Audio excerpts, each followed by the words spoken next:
I guess I am now considered an activist. For the first time in my life, I have marched, chanted, and sung with citizens of this country in an organized and very peaceful demonstration in Washington, D.C. It wasn't easy for me to get to Washington, so let me tell you of my experience and what I learned. It started about a week before then President-elect Trump's inauguration.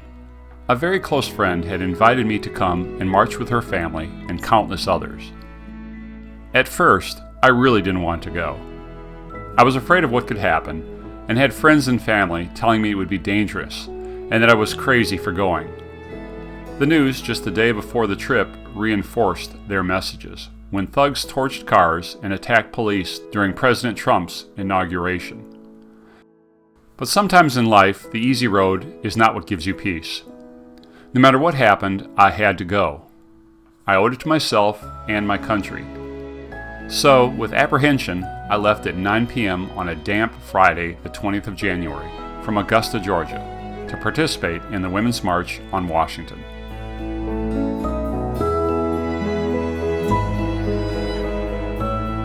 We're going to the Women's March in Washington, D.C., and we're driving all night to get there, and then we'll be driving back, and it'll be pretty much like 20 hours of driving for a little march, but so worth it.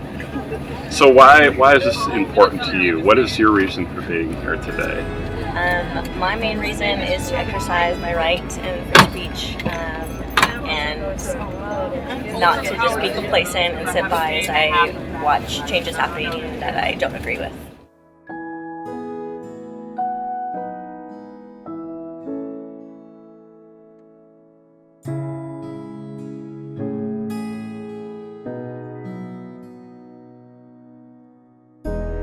People in orange vests to tell you which way to go about every block or so. All right? Any questions? All the way to any restaurants along the way? There are plenty of restaurants along the way.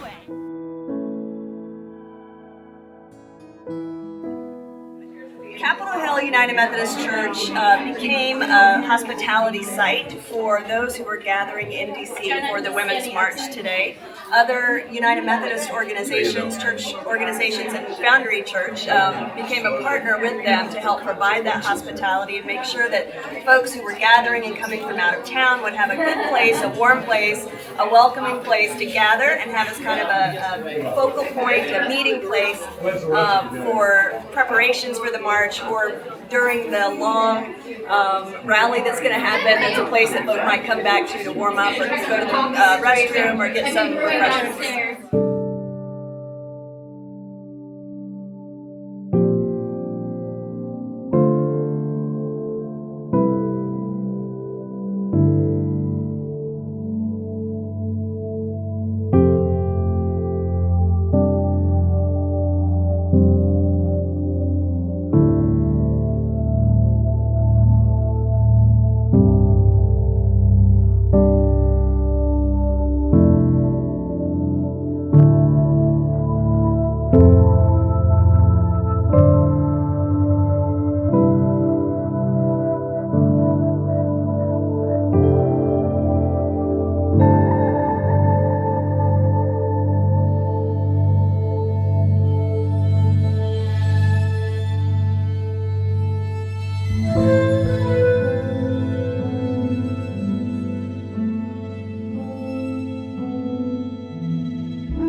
I think it's important just to get together and have a voice. There's a lot of different issues that people are standing here for, and I think it's just important to come out, be able to have your individual sign and be able to stand next to somebody that maybe has a different issue than you do, but all come together for the betterment of what this world needs to be. The sense of solidarity here has been pretty amazing so far, and it is the most well-mannered, loving march that I've ever been to. Yeah.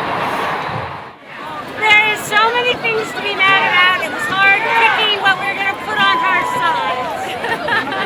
But in general, we believe that women's rights are human rights, and that covers everything. And then human decency is paramount over everything else. Everything. And I like her side. She's just angry.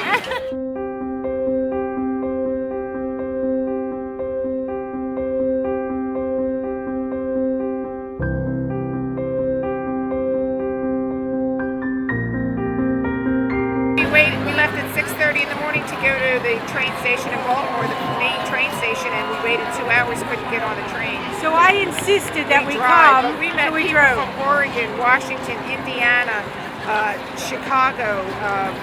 Just incredible that people would have flown all this way just to come here. Very united, very And I hope he determined. sees this. This is the only thing. I just wish that he and all the members from there are looking on this today. This is only the beginning.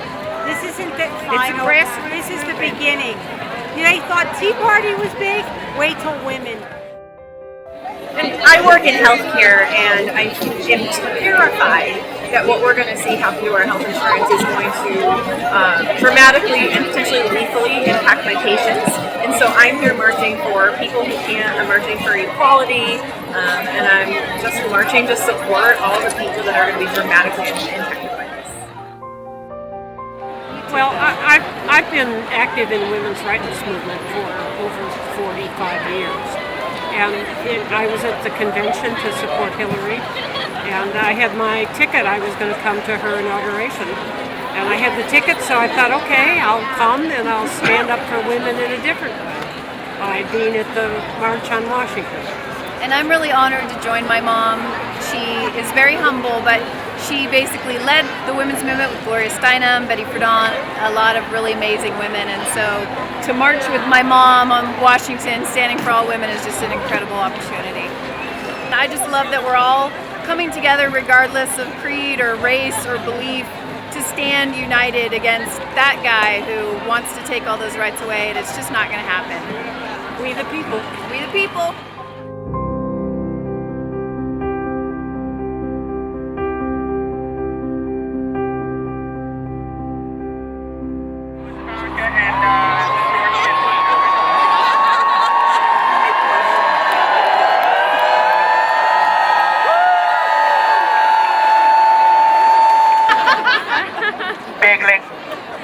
Kremlin. I love the silk pants of Putin. Anybody got any good words for us? Show me what democracy looks like. This is what democracy looks like. Donald Trump, go away. Racist, sexist, anti-gay. Donald Trump, go away.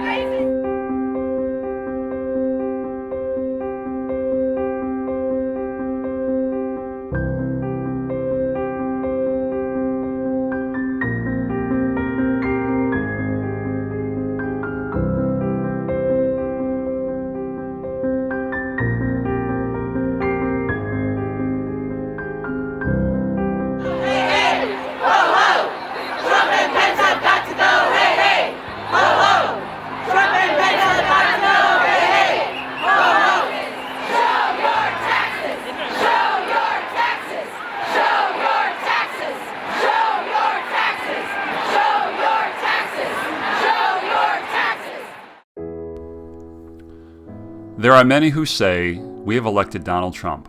Now we all need to support him. Messages like, we're all on this plane together and he is our pilot. If he fails, we crash, and we all fail, appear daily on social media.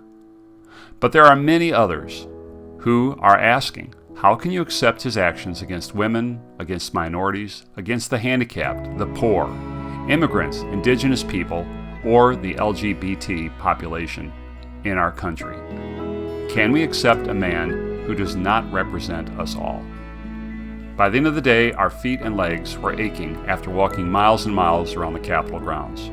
But inside of us was a kind of peace, a reinforcement of humanity and sanity. We had seen a mass of over 500,000 people of all races, colors, ages, genders, and religions marching peacefully against one common cause. There were mothers who brought their small children and grandparents with their grandchildren. At one point, I saw a huge group surrounding a police car, and I thought to myself, oh my gosh, what's going on? It turned out a massive crowd was singing happy birthday to the police officer, who now had heard her birthday sung by hundreds. Her glow and smile said it all. We were kind and decent to each other, and in turn, the world was watching and smiling at our nation. This is what America is all about, isn't it? Being proud of your country instead of being ashamed? The bus trip back to Augusta was quiet. Our minds were full of hope and very positive thoughts for our future. We arrived back in town at 5:30 a.m. the day after the march. Even though we were back to our lives and work, we were united and will continue to be while we are apart. We had seen the power of many and do not feel alone anymore. Together, we can all make a difference.